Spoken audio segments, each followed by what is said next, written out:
It was an unusually calm Saturday morning in Maplewood Estates, a quiet, upscale neighborhood predominantly populated by white families.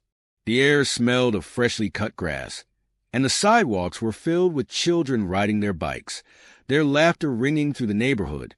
Sprinklers misted over pristine, perfectly manicured lawns, adding a touch of life to the otherwise serene surroundings.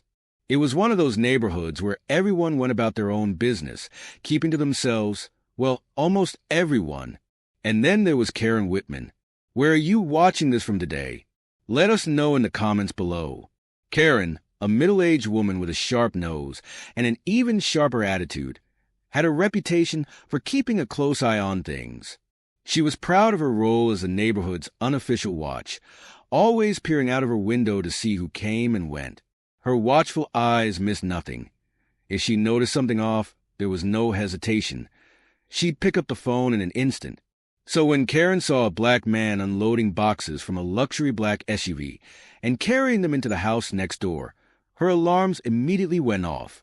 She frowned, gripping her coffee mug a little too tightly. She'd lived in this neighborhood for over 15 years and never once saw a black family move in. From behind her lace curtains, she watched the man, tall, well-dressed, calm, carry another heavy box inside. To Karen, something just didn't sit right. Without wasting a second, she grabbed her phone and dialed 911. "Hello? 911. What's your emergency?" the dispatcher asked. Karen's voice rose in urgency as she pressed the phone closer to her ear. "Yes. There's a suspicious man breaking into the house next door. He's black, and he's carrying boxes like he's moving in, but that house has been empty for months. He's probably a criminal." The dispatcher tried to ask for more details, but Karen barely let them speak. "I just know he doesn't belong here.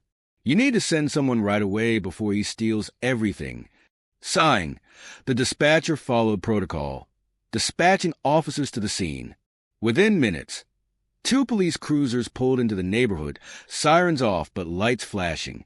Karen's lips curled into a self-satisfied smirk. "Let's see how he explains himself now," she muttered under her breath. As the officers stepped out of their cars, hands resting on their belts, their eyes scanning the area, they approached the black man, who had just come back outside to grab another box. "Sir, step away from the vehicle," one of the officers called. The man turned, his expression calm but unreadable. He raised a hand slightly in a non-threatening gesture. "Can I help you, officers?" he asked in a deep, measured voice. Karen marched out of her house, arms crossed tightly. "Don't let him fool you," she snapped at the cops. "He's not supposed to be here. I've lived here for years, and I know for a fact that house hasn't been sold to someone like him." The officers exchanged glances, then turned back to the black man, who raised an eyebrow but remained composed. "Sir, can we see some identification?" one officer asked. The man nodded slowly, pulling out his wallet and handing over his government-issued ID. The officer looked at it, his demeanor freezing as his partner leaned in to read the name. His face immediately drained of color. Karen's frown deepened as she demanded, "Well, arrest him. What are you waiting for?" The first officer turned to her, his jaw tightening. "Ma'am, do you have any idea who this man is?" Karen scoffed. "I don't care who he claims to be. He's lying." The man let out a small, almost amused chuckle before reaching into his blazer. This time, he pulled out a gleaming gold badge. Federal Bureau of Investigation. Chief Director. The smug look on Karen's face instantly vanished. The officers, who had been tense moments ago, straightened up immediately. "We deeply apologize for the misunderstanding," the first officer said, his voice suddenly formal and respectful. The FBI chief tucked his badge away, his tone calm but firm. "It's fine. You were just responding to a call. But I would like to know why this woman assumed I was a criminal in my own home." Karen, flustered and red-faced, stammered, "I was just trying to protect the neighborhood." "Protect it from me?" the FBI chief asked, raising an eyebrow. Karen's mouth opened, but no words came out. You assumed I was a threat simply because of my skin color, he continued, his voice growing colder. Instead of doing the decent thing and introducing yourself as a neighbor, you called the cops.